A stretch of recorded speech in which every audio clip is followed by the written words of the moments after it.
ইসলামী শরিয়া আইনে চলবে সিরিয়া, ঘোষণা দিলেন প্রেসিডেন্ট আল জুলানি। শত শত মাদক সেবীকে চিকিৎসার পাশাপাশি কর্মমুখী শিক্ষা দিয়ে জীবন বদলে দিচ্ছে আফগান সরকার। সিরিয়ার প্রেসিডেন্ট জুলানির সাথে সাক্ষাৎ করলেন বিশ্বের বিশিষ্ট আলেমদের একটি প্রতিনিধি দল।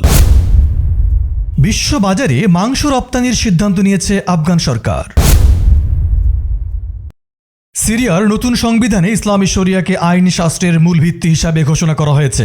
গত বৃহস্পতিবার প্রেসিডেন্ট আহমদ শারা আল জুলানি সংবিধানে স্বাক্ষর করেন। স্বাক্ষরের পর তিনি বলেন, এই সংবিধানের মাধ্যমে সিরিয়ায় নতুন ইতিহাসের সূচনা হবে বলে আমরা আশা করছি। নিপীড়নের পরিবর্তে ন্যায় বিচার প্রতিষ্ঠা করাই আমাদের মূল লক্ষ্য। নতুন সংবিধান অনুযায়ী অন্তর্বর্তীকালীন সরকার আগামী 5 বছর দেশ পরিচালনা করবে।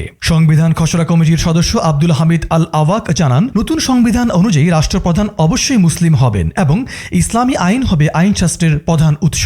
তিনি আরও বলেন, ন্যায় বিচার প্রতিষ্ঠার বিষয়টি সংবিধানে সবচেয়ে বেশি গুরুত্ব পেয়েছে। এর মূল লক্ষ্য স্বৈরশাসক বাশার আল আসাদের আমলে সংঘটিত গণহত্যা ও মানবতা বিরোধী অপরাধের বিচার নিশ্চিত করা। এছাড়া মত প্রকাশের স্বাধীনতা, সংবাদপত্রের স্বাধীনতা এবং নারীদের সামাজিক, রাজনৈতিক ও অর্থনৈতিক অধিকারও সংবিধানে সুনিশ্চিত করা হয়েছে। প্রসঙ্গত, গত বছরের 8 ডিসেম্বর হায়াত আত তাহরির আর শাম নেতৃত্বাধীন মুজাহিদ বাহিনী সিরিয়ার স্বৈরশাসক বাশার আল আসাদকে ক্ষমতাচ্যুত করে। পরে সংগঠনটির প্রধান আহমদ শারা আল জুলানি প্রেসিডেন্ট হন। ক্ষমতা গ্রহণের পরপরই তিনি আসাদ আমলের সংবিধান বাতিল করেন এবং নতুন সংবিধান প্রণয়নের নির্দেশ দেন। ইমারত ইসলামিয়া আফগানিস্তানের কান্দাহার প্রদেশে অন্তত 600 মাদক সেবীকে চিকিৎসা দেওয়ার পাশাপাশি শেখানো হয়েছে কাজ। তারা যেন স্বাভাবিক জীবনে ফিরে কাজ করে জীবিকা নির্বাহ করতে পারে, এমনকি তাদেরকে পড়ালেখাও শেখানো হয়েছে। এক প্রতিবেদনে এ তথ্য জানিয়েছে আফগান সংবাদ মাধ্যম তোলা নিউজ। কান্দাহারের সামাজিক ও শ্রম বিভাগের পরিচালক ওবায়দুল্লাহ ওয়াকাদ জানান, এই 600 ব্যক্তিকে 6টি আলাদা কাজ শেখানো হয়েছে।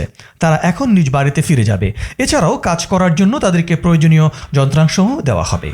সংশ্লিষ্ট এক কর্মকর্তা জানিয়েছেন, প্রশিক্ষণ পাওয়া ব্যক্তিদের $200 সমপরিমাণের যন্ত্রাংশ দেওয়া হবে, যেন এসব যন্ত্রাংশ ব্যবহার করে তারা নিজেদের ব্যবসা শুরু করতে পারে। কান্দাহার মাদক নিরাময় কেন্দ্রের প্রধান আব্দুল শাকুর সাকিব জানান, শারীরিক চিকিৎসা দেওয়ার পাশাপাশি আমরা তাদের মানসিক স্বাস্থ্যের উপর গুরুত্ব দিয়েছি। এছাড়া তাদের পুনর্বাসন প্রশিক্ষণ দেওয়া হয়েছে, যেন তারা সমাজের সঙ্গে মিশতে এবং স্বাভাবিক জীবনযাপন করতে পারে। চিকিৎসা পাওয়া ফরহাদ নামে এক ব্যক্তি বলেন, এখানে আমাদের চিকিৎসার উপর বেশ গুরুত্ব দেওয়া হয়েছে।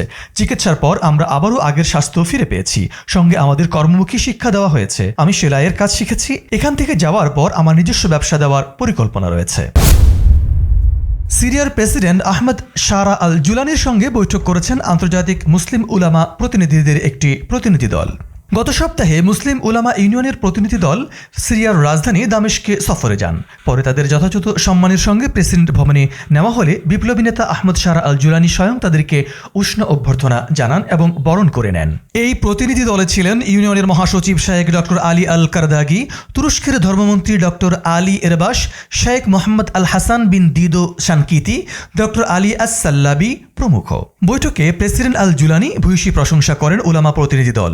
তারা মুসলিম উম্মাহ, সিরিয়ার নতুন রাজনৈতিক পরিবর্তন সহ বিভিন্ন গুরুত্বপূর্ণ বিষয়ে পারস্পরিক আলোচনা করেন।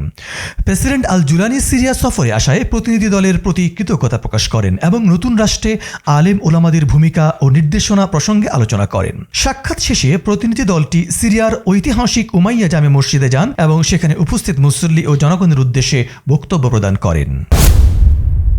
ইমারত ইসলামিয়া আফগানিস্তান বহির্বিশ্বের মাংস রপ্তানির পরিকল্পনা গ্রহণ করেছে। শুক্রবার দেশটির কৃষিমন্ত্রী মাওলানা আতাউল্লাহ উমারি ও শিল্প বাণিজ্য মন্ত্রী নুরুদ্দিন আজিজির মধ্যে এই বিষয়ে একটি বৈঠক অনুষ্ঠিত হয়। কৃষিমন্ত্রী আতাউল্লাহ উমারি বলেন, মাংস রপ্তানি একটি লাভজনক খাত, যেখানে আমাদের সাফল্যের প্রচুর সম্ভাবনা রয়েছে। দেশের 80% মানুষ প্রত্যক্ষ ও পরোক্ষভাবে কৃষি ও পশুপালনের সঙ্গে জড়িত। মাংস রপ্তানিতে সফল হলে দেশের পশুপালকরা আরও উৎসাহিত হবে। তিনি আরও বলেন, রপ্তানি কার্যকর করার আগে উচ্চমানের মাংস নিশ্চিত করতে হবে। এই জন্য আমাদের পশুপালন ও উৎপাদন বৃদ্ধি এবং প্রশিক্ষণের ব্যবস্থা করতে হবে। এটি মাংসের গুণগত মান নিশ্চিত করার জন্য অত্যন্ত গুরুত্বপূর্ণ। শিল্প বাণিজ্য মন্ত্রী নুরুদ্দিন আজিজি বলেন, আফগানিস্তান থেকে মাংস সংগ্রহে আগ্রহ দেখিয়েছে বিশ্বের বিভিন্ন দেশ। তাই ভেড়ার প্রজনন বাড়ানো এবং রপ্তানির অনুকূল পরিবেশ তৈরি করা গেলে দেশের অর্থনীতির পাশাপাশি পশুপালকরাও লাভবান হবেন। বৈঠকে কৃষি মন্ত্রণালয়ের বিশেষজ্ঞ ও উপদেষ্টারা চরণভূমি পুনরুদ্ধার, নতুন জাতের উদ্ভাবন, বৃহৎ পরিসরে পশুপালন, বড় খামার নির্মাণ ও পশু স্বাস্থ্য সেবার উন্নয়নের উপর গুরুত্ব দেন। তারা দ্রুত এই খাতে কাজ শুরু করার পরামর্শ দেন।